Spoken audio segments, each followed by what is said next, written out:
All right, I'm going to get started. Hi, I'm Adrienne. I'm a recovering compulsive overeater, and I'm your convention chair. So let's start the moment. Let's start with a moment of silence, followed by the serenity prayer, please. God, grant me the serenity to accept the things I cannot change, courage to change the things I can, and the wisdom to know the difference. Thy will, not mine, be done. Welcome to the first ever Dallas virtual convention. How exciting. Welcome to everyone who's here. We have faced so many obstacles and challenges in the past year, but thankfully together we could do what we could never do alone. Today, we get to come together and explore the tools we can all use to take the first steps towards a new beginning or expand our program to greater spiritual awareness and recovery. So, Libby, will you please start us off with the 12 steps? Hi, I'm Libby, compulsive overeater, bulimic anorexic. The 12 steps of OA. 1, we admitted we were powerless over food, that our lives had become unmanageable. 2, came to believe that a power greater than ourselves could restore us to sanity. 3, made a decision to turn our will and our lives over to the care of God as we understood Him. 4, made a searching and fearless moral inventory of ourselves. 5, admitted to God, to ourselves, and to another human being the exact nature of our wrongs. 6, we're entirely ready to have God remove all these defects of character. 7, humbly asked Him to remove our shortcomings. 8, made a list of all persons we had harmed and became willing to make amends to them all. 9, made direct amends to such people wherever possible, except when to do so would injure them or others. 10, continued to take personal inventory, and when we were wrong, promptly admitted it. 11, sought through prayer and meditation to improve our conscious contact with God as we understood Him, praying only for the knowledge of His will for us and the power to carry that out. 12, having had a spiritual awakening as the result of these steps, we tried to carry this message to other compulsive overeaters and to practice these principles in all our affairs. Thank you, Libby. Now, Julia is going to read the traditions. Hi, I'm Julia, compulsive overeater. The 12 traditions of Overeaters Anonymous. 1, our common welfare should come first. Personal recovery depends upon OA unity.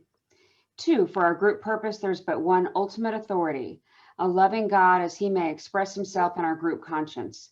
Our leaders are but trusted servants, they do not govern. 3, the only requirement for OA membership is a desire to stop eating compulsively. 4, each group should be autonomous except in matters affecting other groups or OA as a whole. 5, each group has but one primary purpose, to carry its message to the compulsive overeater who still suffers. 6, an OA group ought never endorse, finance, or lend the OA name to any related facility or outside enterprise, lest problems of money, property, and prestige divert us from our primary purpose. 7, every OA group ought to be fully self-supporting, declining outside contributions. 8, Overeaters Anonymous should remain forever non-professional, but our service centers may employ special workers. 9, OA as such ought never be organized, but we may create service boards or committees directly responsible to those they serve. 10, Overeaters Anonymous has no opinion on outside issues, hence the OA name ought never be drawn into public controversy. 11, our public relations policy is based on attraction rather than promotion. We need always maintain personal anonymity at the level of press, radio, films, television, and other public media of communication. And 12, Anonymity is the spiritual foundation of all these traditions, ever reminding us to place principles before personalities. Wonderful. Thank you, Julia. Now, the thought for today from Voices of Recovery is what we were entirely ready for, actually, is to have the difficulties of our defects cause us removed while we hang on to the difficulties and defects themselves from the OA 12 and 12. And this certainly has been true for me. I was divinely led to lead this chair's meeting. I heard it loud and clear, and so I stepped up. What an honor and a privilege. What an adventure it's been. I've met new people, and I've had the pleasure to work with a great team of fellow OA members who've worked hard together to carry the message of recovery. All the while, my defects of ego, pride, perfectionism, and control kept rearing up.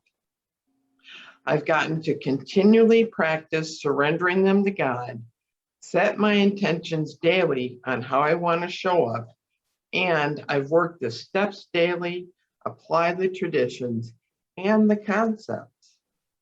I've been stretched, I've grown, and I've been joyously transformed. I'm realizing the promises. I have a bigger God. I thank you for this opportunity to serve. This is God's convention, not mine. God has paved the way, and I have humbly followed. Now, I could not have done this alone, and I have some awesome committee chairs. Alan B. was our treasurer and is keeping things on track. Shelley B. is our program agenda. She and her team put together great speakers. John B. is our technical guru and is putting things together and keeping us on track. Libby has done a great job getting all the communication out to you with her team. Julia has done a wonderful job putting together the graphics that you have seen. Maxine, wonderful job with our volunteers, coordinating them, getting us organized and on track. And Pam out of Cleveland has been our web mistress. Thank you very much. And she has been my service sponsor. And I cannot say thank you enough. So we are going to be going through the other people who have been volunteering, the speakers, things like that. So how many registrants? So far, 124. From what I know, they're here from Ohio, Wisconsin, Florida, California, Arkansas, Washington, D.C., Colorado, Connecticut, Oklahoma, Arizona, Louisiana. The power of Zoom. It's been great to be able to reach out and carry this message. And I want to thank the Milwaukee group, Region 3, and all the other regions that have held their hand out to me and have guided me through how to do a virtual convention. I could not have done it without them. So what to expect today? The message of recovery, experience, strength, and hope, solutions from a wide variety of speakers, speakers who have walked this path of recovery one day at a time for many years. We're going to make mistakes. We have made mistakes. Please love us through them as we've learned to love and forgive ourselves. Speaking of that, the agenda is incorrect for session 3, room A and B. The correct meeting time, session 3 starts at 10:10 and ends at 11 o'clock.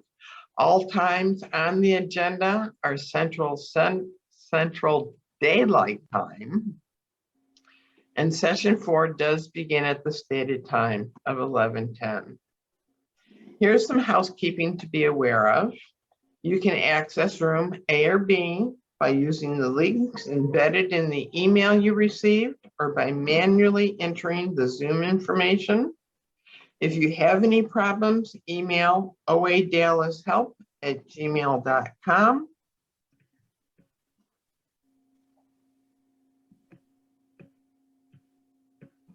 Oops, where'd my last sheet go?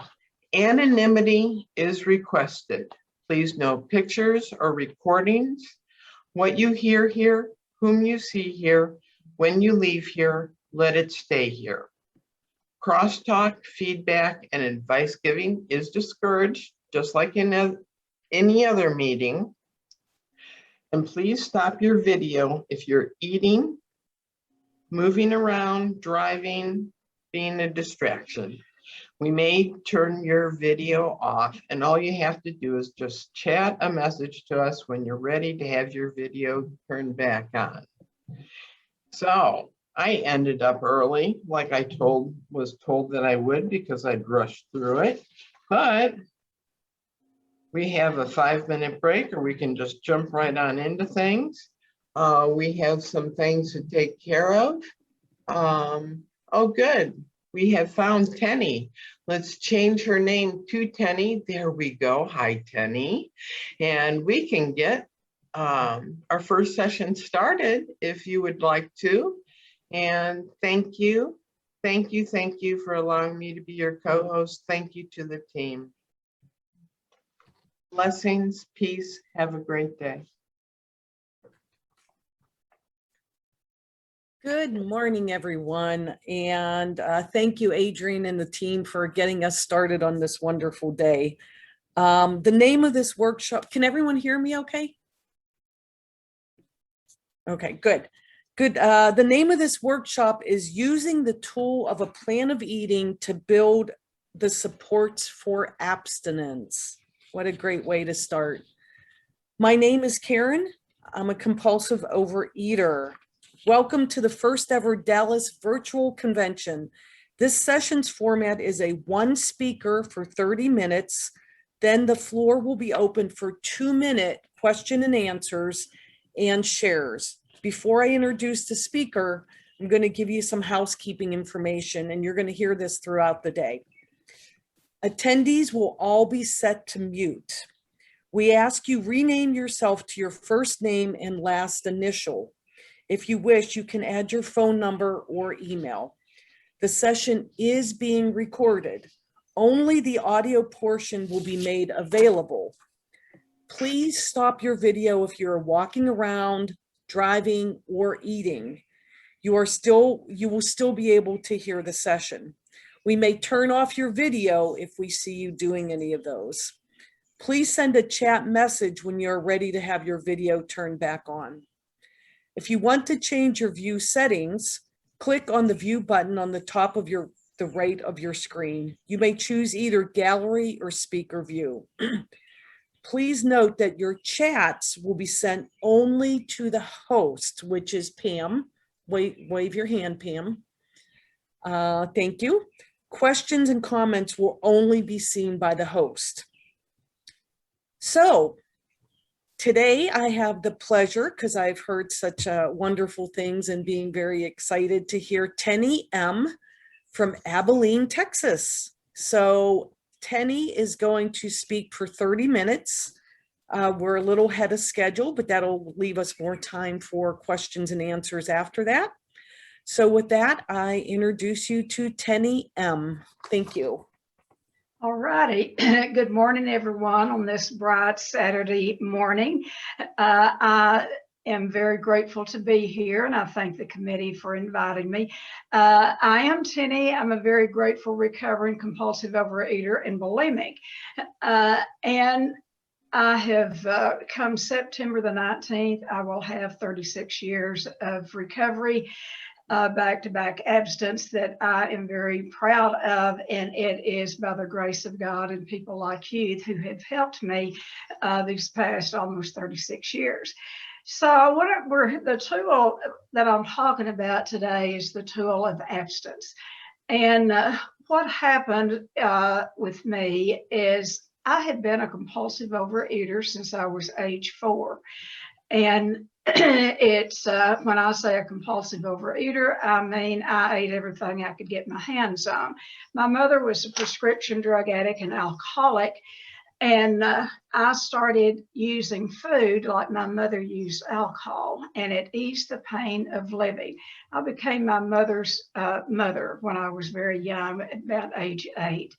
And so by the first grade, I had eaten myself up to weighing 139 pounds. Now imagine that, 139 pounds for a little first grader. That's more than I weigh today. And then by, this is just a benchmark, by 100, by 13, I weighed 230, and I kept on till I ate myself up to 287 pounds. Now, during that time, I mean, I was an obese little girl, preteen, teenager, young adult, but I could find a way to lose the weight and then I would gain it back, usually within the same year. I lost 100, 130, 140 pounds 5 different times and would gain it back within the same year. So I became desperate. I had married. I had a blended family. My husband and I put our children together. We had raised 7, and he was alcoholic, which he always said, "Now you can talk about me that this year and sober me up." But anyway, when he passed away 8 years ago, he had 32 years of sobriety. So here I was, a compulsive overeater. He was an alcoholic, and we were raising those kids. But by the grace of God, we both found recovery and were able to, create a safe, happy home for our children. But I couldn't ever stop the eating. So in 1972, at the peak of my eating disorder, which we didn't know to call it an eating disorder, I just thought I was weak-willed and a glutton. I heard that there was a man a doctor 165 miles from here that was doing, and we didn't even have this name, but in essence, he was doing some of the first bariatric surgeries. And I had a friend that had it done, and I told her husband, I said, if she wakes up from under the anesthetic, call me and I'm going to call and make an appointment, which he did and she did. And I called, made the appointment. And I had that intestinal bypass surgery in 1972. I knew very little about it. What I heard, I don't know that they told me that, or I made it up out of my imagination, that what I heard is I could pretty much eat anything and lose the weight. Now, hot dog, that's what I've looked for all my life, So I had the surgery, which was very serious. And what he did was just make me a straight gut. Everything that I ate went through. I lost a lot of weight and lost minerals and vitamins. I couldn't absorb much of anything. I got very ill from that surgery. And that was in the first part of 72. Now, I had read about Overeaters Anonymous and Dear Abby, and I was familiar with the 12-step program through AA and Al-Anon, but I had never really known anything about Overeaters Anonymous. And so I had, in 1972, I had the surgery in the first part of the year. Well, our bodies want to restore themselves, and I ate more after I had the surgery than I did before. I could not stop the eating. I had wanted that surgeon to cut out that mental obsession, that compulsion to eat. Well, no surgeon, no human power can do that. That is a spiritual solution, and that's what we believe in the 12 steps. So I had the surgery. The eating was getting worse and worse and worse. And, our bodies want to restore themselves. So what happened to me, the diarrhea slowed down and stopped. The food intake didn't. And I began to gain that weight back. This was the 5th time I had lost way over 100 pounds. And the 5th time I was gaining it back. So I was desperate. I did not know what to do, and I had a lot of shame, in our neighborhood, our town. I knew a lot of people through social circles and church, and people had watched me through the years lose weight, and then they'd want to go on that diet, and they would lose the weight, and I'd gain the weight back that I'd lost. So I was gaining the weight back, and I had gained back not all of it. I mean, I was beginning to gain it back. And I read in the newspaper that someone was starting an Overeaters Anonymous group, and they were having a meeting at the library downtown in Abilene. And I thought, I'm going to that meeting because I believed in the 12 steps, because I belonged to another program. So I went to the meeting, and there was about 50 people there.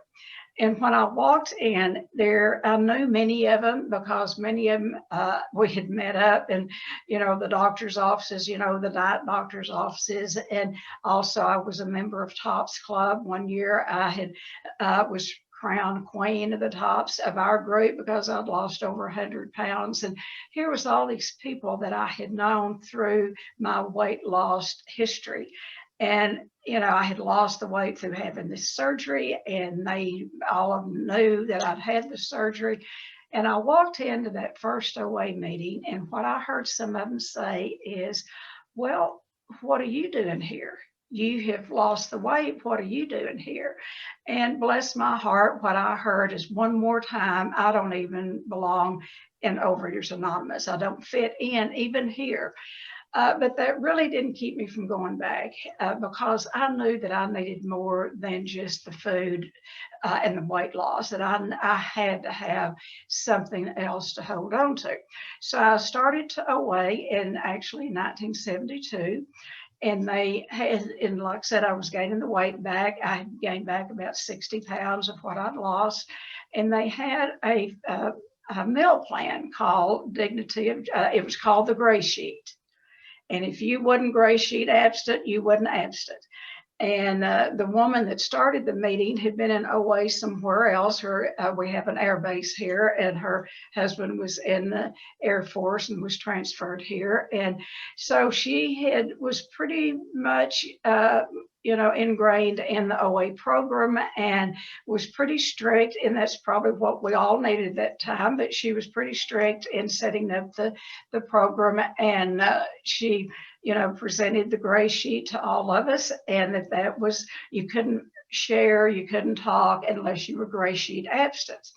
Well, I went on that gray sheet abstinence. Now, keep in mind, I'd had that surgery. Now, gray sheet abstinence was actually about 1,000 calories. It was unhealthy. People were losing their hair. They were losing complexion, the texture of their skin. Anyway, it was pretty close, not starvation, but it was very too low calorie. But I hung on to that dignity, not dignity, but of that gray sheet abstinence until I couldn't. I couldn't do it. And so the first 13 years, from 1972 to 1985, I pretty much stayed in relapse in OA.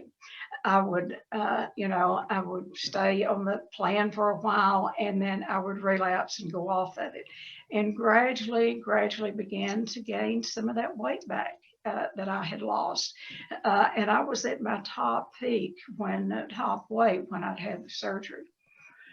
So I got up in my little pea brain, and I thought, if it's the diarrhea that is from the surgery that's making me lose the weight, what I need to do is to start taking laxatives. It made sense to me. So I started taking X-Lax in 1972, and for the next 13 years, I took massive amounts. And at the end of that 13 years, in 1985, I was up to taking 100 to 125 a day, and that is not unusual. For a severe bulimic. I did not know what bulimia was. I'd never heard of it. I just thought I had invented a way to help me keep the weight off. Now, it didn't work, and that's the reason I had to take more and more and more, because like most medications, they quit working after a while. But what did happen is my liver was shutting down. I went to an internist. He thought I was alcoholic because my liver was so damaged. And also my colon was falling out of my body. I never once told that doctor that I was taking up to 100 X-lax a day, because basically I didn't want to stop. You know, I don't know about any of you, but the disease of compulsive overeating and bulimia has made a liar out of me. You know, most of us in the 12-step program were cash register honest. I was cash register honest. I mean, could be honest about most things, but not about what I put in my mouth or what I did around food or trying to lose weight. I kept that very secret, very secret. I had, my children were getting older. I had 2 teenage daughters at home, and they were in competition with losing weight themselves. They were in sports, and they would get into my diet pills and my laxatives, and I never talked to them about it. I would just say, stay out of my bathroom, and that meant stay out of my diet pills and the laxatives. So there was 13 years. I continued to go to OA, but the thing that I could not get was honest. And, that's really how the program works: honesty, open, and willing. And I was willing, and I would be open as much as I could be, but I was not honest about what I was doing with food and with the laxative, because there was so much shame about it. Now, this is my story. We all have our stories, and we all find solutions in different ways. But I was working at a place of business. I was a therapist at that time and was working at a drug alcohol treatment center. And I had a young man that worked for me. And I know today that young man, God working through him, saved my life, because I kept begging God for answers. Why can't I stop this? Why can't I stop the eating? Long story short, he told me about a program for people like me. I didn't even know that there was treatment centers for people like me. But anyway, there was a program opening up in LA the following Tuesday. And he gave me a book, and I read the book, and of the woman that was starting the program. By the way, she's going to be speaking at 3:00, Judy, and I will certainly be there to listen to her, because God working through Judy saved my life, literally saved my life. And I didn't make it to LA on Tuesday, but I was there by Wednesday, and it changed my life. Now, what they did for me was what I was doing for the drug addicts, alcoholics every day here in Abilene at the treatment center. It was based on the 12 steps, which is really, it's unreal that they had that type of program, which I'm very grateful for, because that is the solution. And then they took us to huge OA meetings. We went to an OA meeting every night, 150, 200 people, huge. And for the first time, I really started hearing about the solution. And because we could never get, here in Abilene, we could never get enough recovery on board. We'd get a little bit, and then, but anyway, what I got experience out there, what I got to experience was how you could recover from an eating disorder through Overeaters Anonymous. And I'll be forever grateful for that time spent out there. I went to a meeting one night, and it was packed. It was packed. But I have ADD, and I can hear different conversations going. And there was an older woman sitting in a chair, and there was a young woman in a red dress, and she was holding the hands, or the older woman was holding her hands. And she said, honey, if you want what I have, do what I do. And so I made up my mind she was probably sponsoring the young woman. But that statement stuck out to me. If you want what I have, do what I do. Well, I did not know another recovering person in our area. So in OA I didn't even know that OA had disbanded. I had quit going. And in August, before I went to treatment in September, I went to was going to a Saturday morning OA meeting. And I got to the church and the door was locked. And I didn't even know we had disbanded. And I was desperate. So when I left treatment, I was coming home to a town that there wasn't one recovering person. There wasn't anyone within a 200-mile radius in recovery. And here I'd spent 30 days surrounded by good recovery in Overeaters Anonymous. So I came home and I got willing to drive to Fort Worth, Texas every Saturday morning at 10 o'clock for a year. I got willing to do whatever it took to recover because I knew I was going to die if I didn't. The detox from getting off those laxatives and getting off of all the food that I had been using, it was a hard detox. It took me a week to recover, at least a week to 10 days. And I was determined that I was going to recover one day at a time.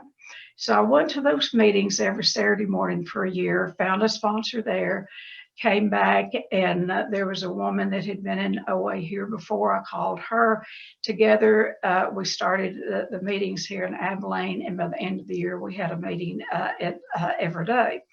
So my recovery, every bit of my recovery, yes, it started in a program of treatment center for 30 days, but that just got me to the starting gate. My recovery has taken place in Overeaters Anonymous, sponsoring people and being sponsored and working the steps and the traditions. And so what I want to talk about is the importance of abstinence. You know, the first step is admitted we were powerless over food and our lives become unmanageable. Absolutely, I was powerless over food. I've been powerless over food since I was 4 years old, and I could admit it. You know, admitting something is one thing. Taking action is something else. I had admitted it for years. And yes, my life was very unmanageable. But somehow or other, those first 13 years that I spent in OA, I didn't hear or I didn't get in my little pea head, my brain, that what I was doing was a disease. And that's what I got in treatment, that I had a disease. So the first step brought me a lot of peace, knowing that I had a disease called compulsive overeating and bulimia, and that I could recover. I could recover if I treated it as the serious disease that it was.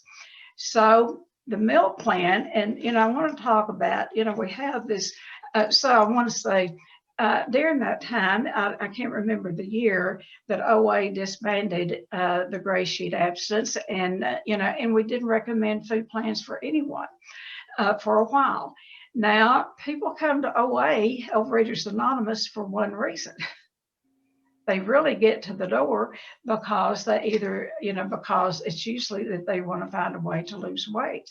And back in those days, that's really all that came to OA was compulsive overeaters.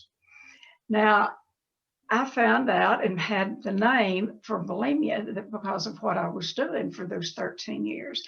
And when I first started back to OA, there's no talk about bulimics or anorexics or compulsive overeaters.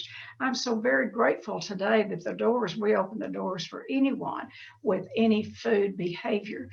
And the 12 steps can work for anything, whether we're overeating, undereating, binging, purging, overexercise, whatever it is.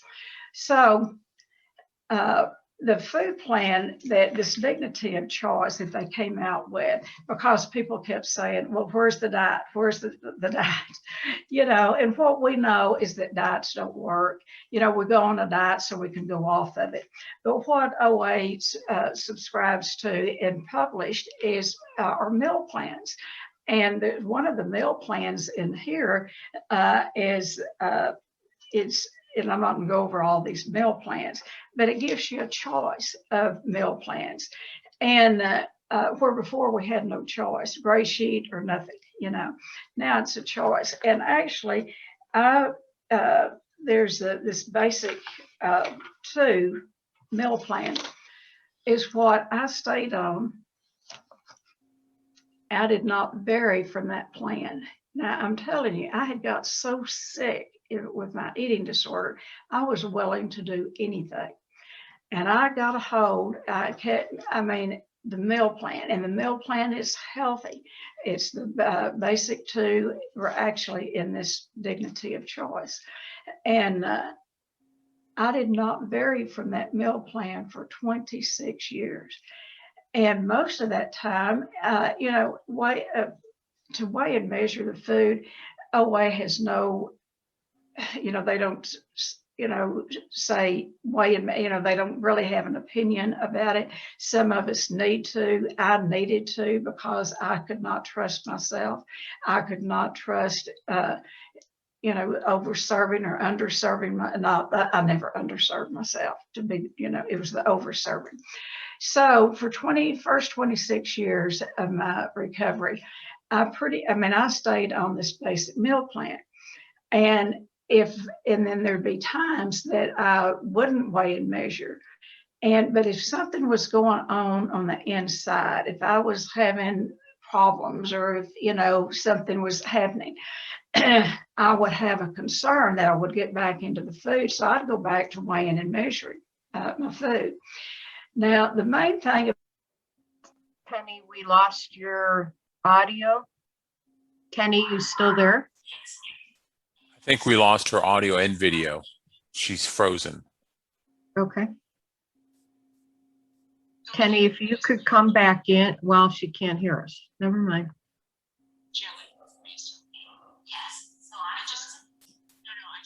John, do you have her, can you chat with her or text her by chance?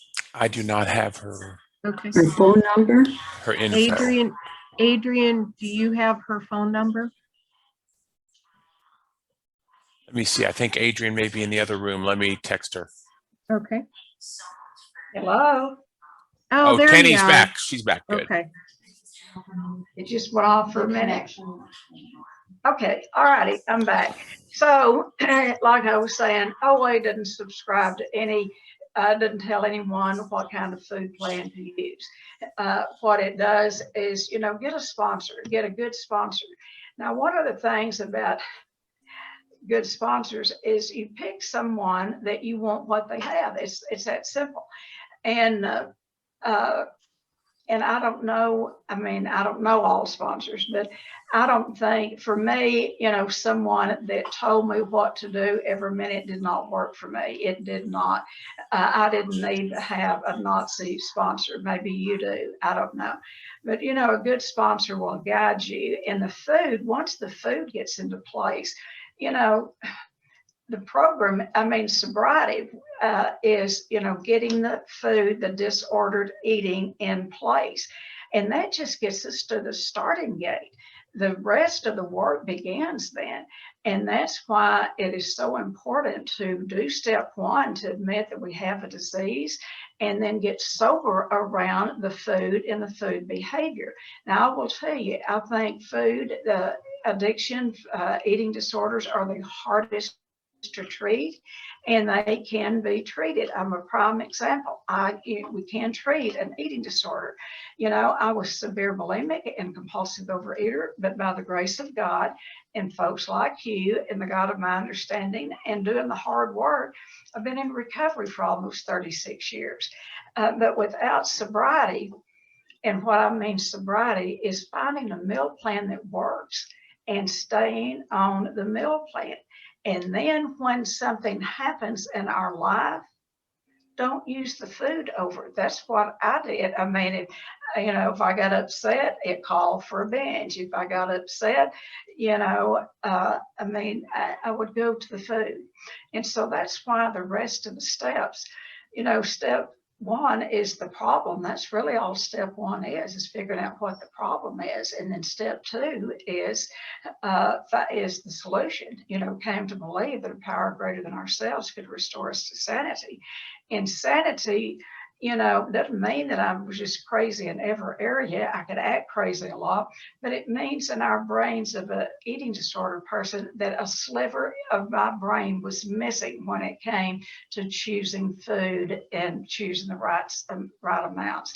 So one of the things that I forgot to tell you, I was a volume eater. Even if I was on a healthy meal plan,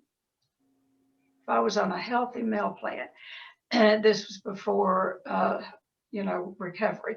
When I was on a healthy meal plan, I could overeat on anything. I was a volume eater and I had to have lots of food in. So that's why for me, the tool of weighing and measuring was so important to me for many years. And so, the body will adjust when you stay on a meal plan. I always had a goal in mind, that what I was going to weigh when.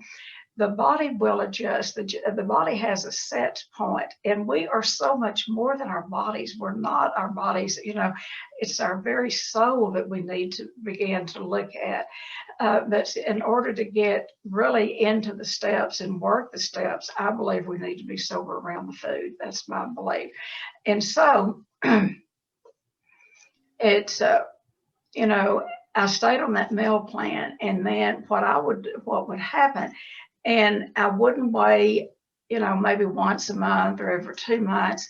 And so I would plateau. Anyway, I reached a weight that I thought was probably going to be my weight forever. And I was pleased with that.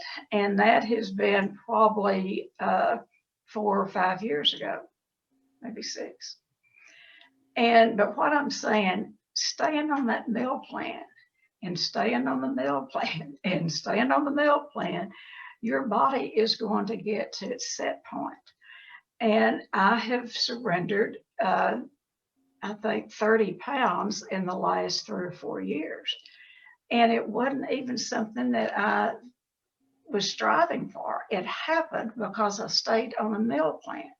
Now, the weight that I am now, this is I believe my weight.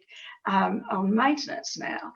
And I have heard people talk about how hard maintenance is. And maintenance for me is today, that second step says that God will restore us to sanity. God is either everything or he's nothing. I know how to diet. I know how to lose weight, but I needed more than that.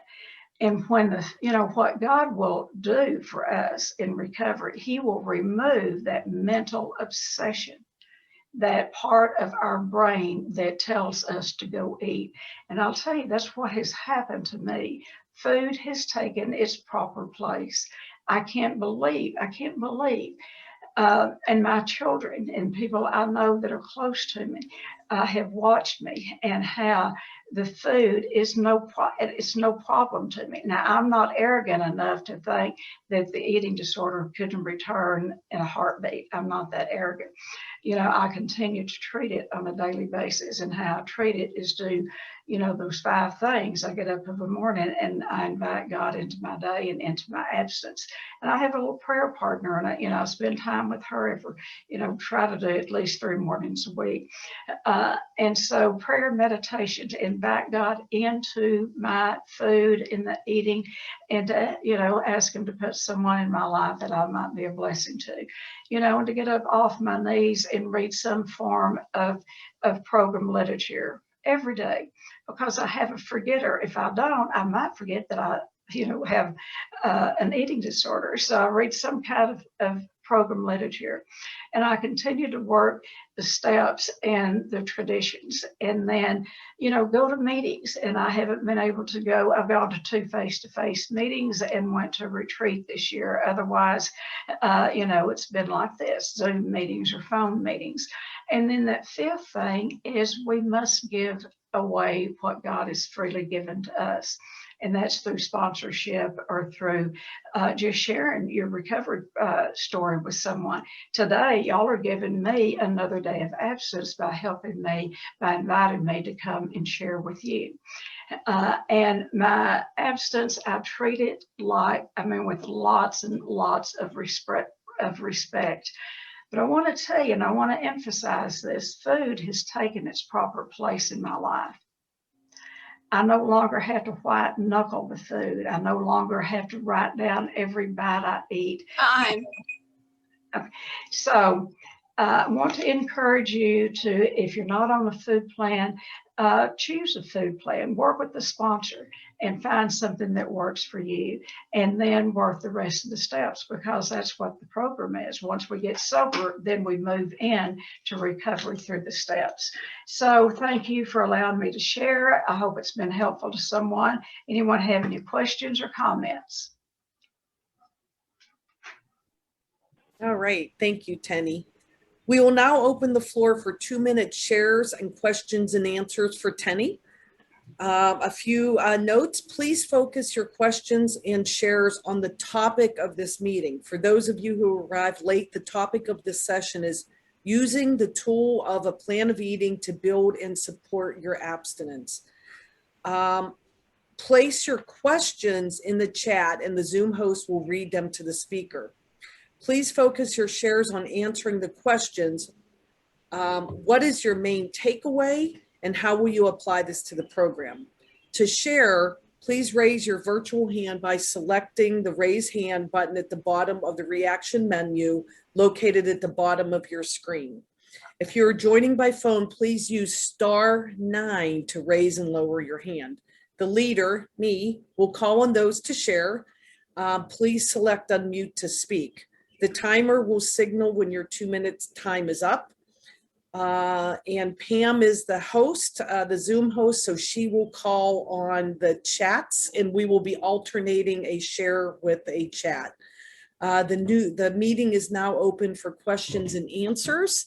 And I will start with a hand being raised, and that is Sandy S. If you can please unmute.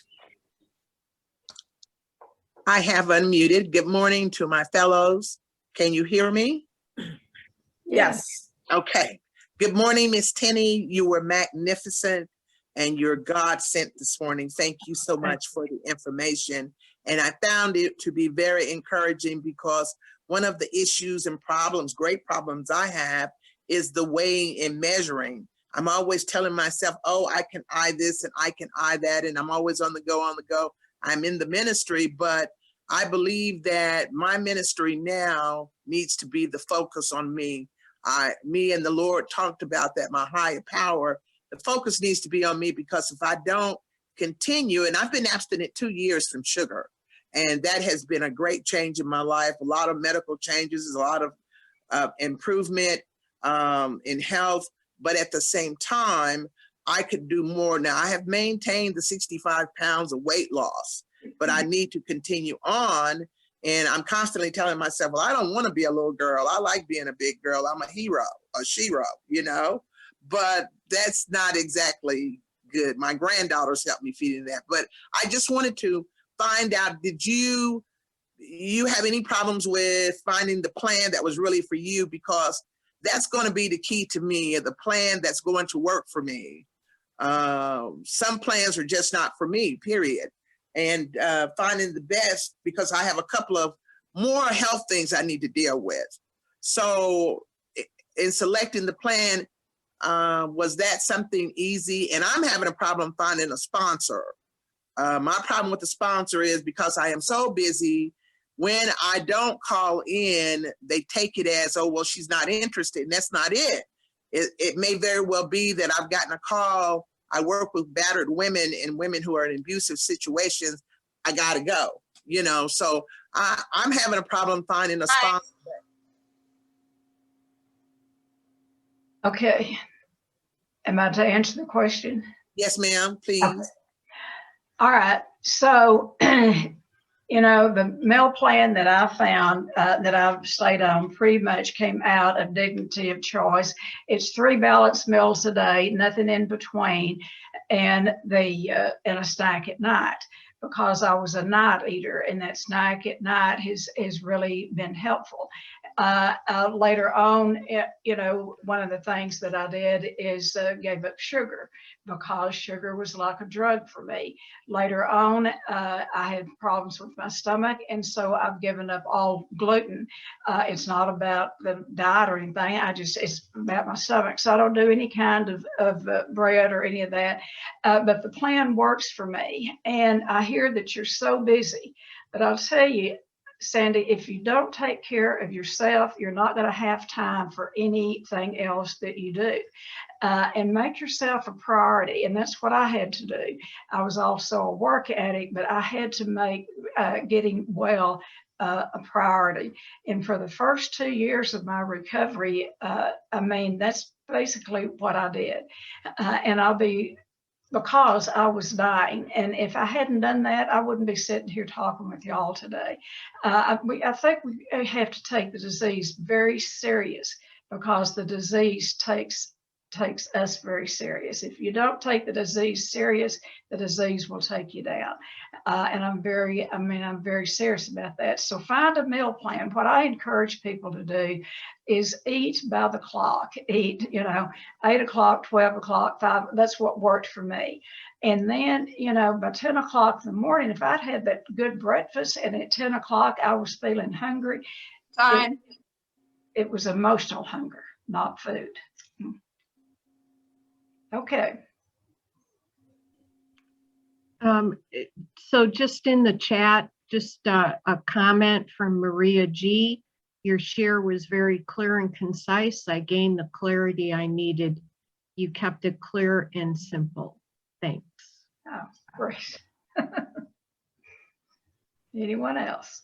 Pam, are there any other questions in the chat? There are no questions. Okay, we do have a question raised hand, and that would be Audrey, I believe, but you kind of went away. Audrey, do you have your hand up? Yes. Hi, good morning. I'm Audrey, compulsive overeater. I don't so much have a question as just a comment. I just want to thank Tennie for today. I was fortunate to hear her at the retreat. She was no less awesome today. Thank you so much. I am so excited to be here, my first OA convention. I'm like a little kid. I'm so excited about being here and being in the midst, and for Tennie to start this is just awesome. I am so grateful and so thank you. Thank you so much for letting me share, and thank you, Tennie, for sharing this morning. Thank you. I'm going to read that into my heart. Thank you. Good to see you. I thought I recognized you. Yes. There was somebody else that had a hand raised, and I'm sorry, Pam, anything in chat, any questions? No. Okay. I do see the hand raised. Danielle, if you can unmute. Hi, yes, this is Danielle S. I would like to connect, if possible, with Sandy, who was asking about a plan of eating. I'd like to just talk to her one-on-one if she wanted to. I put my phone number beside my name in the participants list. Thank you. Thank you. That's great. That's great. That's wonderful. Questions or chats? Well, Tennie, I'll ask you a question since there's nothing up. What was your turning point that you were willing to just commit? What was that point? Did you have a spiritual awakening, a spiritual awareness that all of a sudden I needed to make that change in commitment? Well, I was so ill, and sick, physically ill. And so when I did get to treatment, what happened to me on about the 5th day, I had a spiritual experience, an absolute, like what Bill W. had, a spiritual experience. And when I came out of that, I knew that I was going to be all right. I didn't know what it would all look like, but I knew I was going to be all right. And from that moment on, God has been with me every moment, and OA has, and the support, and then being willing to give it away, and I sponsor a few people, and and that's what we have to do for free and for fun, but it was that spiritual experience. It was different than anything I had ever experienced before. And when I came out of it, I knew I was going to be all right and that I could treat my eating disorder. The bulimia almost killed me. And I'm so glad that in OA that we have opened up the meetings for people to be able to talk about all of the eating disorders. And I think that is a big plus for us.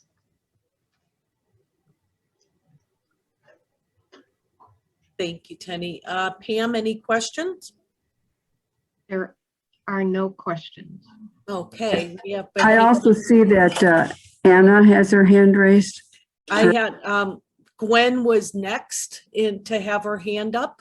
Oh, you mean in, yeah, I have, going down my list, I had Gwen had her hand up. Next, May I share? yes. Hi, this is Gwen N. from Connecticut, a compulsive overeater. So grateful to be here and so excited to hear Tennie's share. Thank you, Tennie. It's good to see you. Thank you. Great to see you too. I just wanted to share, I had a couple of thoughts. Very wonderful presentation. And I'm so grateful that I was introduced to a food plan while I was at Shades. And it really, I was amazed. I was terrified going into a situation of following a food plan. I thought I was going to be starving all the time. I wouldn't be able to survive without my sugar. I thought I was going to be ravenous. And I was so grateful to realize over my time there that the food was physically enough for me. I would never have trusted that. And, you know, the food plan was the type that Tennie described. And it was a wonderful experience. My concern was when I came home that life would get in the way and that I would start to re-experience a lot of the triggers and the things that were, you know, feeding my desire to eat constantly. And I was hopeful, you know, that I would have the tools to handle that. I really had a tough time with the food plan. At first, when I came home, I didn't want to commit it to my sponsor. I didn't want to have no snacks. My self-will was really getting in the way. And I struggled the first several weeks that I was so grateful for the abstinence because it allowed me to start working the steps and really working in OA. And I didn't quite make that connection. I didn't realize how much of an incredible gift that was beyond having the abstinence, but that it did enable me to clear my mind and to start working the steps. But I really fought with my food plan. I went to a nutritionist. I spoke to my sponsor about it a lot of self-will. I wanted that spontaneity. I wanted the flexibility, what was going to happen if I got hungry. And I ended up slowly, I never left the food plan, but I ended up, you know, tweaking it a little bit to meet my needs, working with my nutritionist and my sponsor, and then ultimately being willing to try committing it every day to my sponsor. I didn't want to be locked in. And I found that to be such a freeing experience. So I just want to share that it was really a freeing, that allowed me to let go of some of my obsessions. So wanted to share that with anyone who's interested. And Tennie, thank you so much. Thank you, Gwen. Good to see you. Good to see you too. Thank you. And I'm sorry, we only have time for one last share, and I am going in the order that the hands were raised. So I do see Maureen sharing, would like to share, and everyone else, I'm sorry, if you want to just connect with Tennie, she did put her email address in the chat. So Maureen. Well, thank you very much, Tennie, for sharing. I remember you when you spoke of the Dallas Convention when I was in charge of that one, and it was just wonderful and great today, very, very clear. So I'm on a plan of eating, and I've been in since '83 and started on the food plan I'm on now in 2002. I came back to OA in 2000 and became abstinent, and then still had some problems, and went on my current food plan in 2002, which is the gray sheet. I've had no problems with losing hair or any of that other stuff, and I do commit to my sponsor every single day. And that, again, has been a free experience. But it's been a lot of don't no matter what. I've gained 100 pounds several times in this program. And until I finally admitted that this was a disease and I never, ever was going to be able to handle food like a normal person, I truly, truly had to treat my abstinence like gold every day and give it over to God. But the no matter what is what the emotional aspects of this program led me to eat. And I had to divorce myself from that emotions, knowing that things were going to pass. And, you know, I had COVID in January. I was ill. My husband got COVID and he died from it. And we were married 54 years and celebrated while he was in the hospital. So much, you know, wonderful excuse to eat, wonderful excuse. And I was so sick with the COVID, not like Time him. is up. But anyway, I just had to commit my food every single day and have my sponsor help me through that. So it's so important to be honest. I agree. Thanks. Sorry for your loss. Sorry for your loss. Thank you so much for your share. Okay, that concludes our first session of the first annual, hopefully, Dallas convention. I would like to thank Tennie. Thank you very much, Tennie, for sharing your experience, strength, and hope, and everyone who shared at this and attended this session.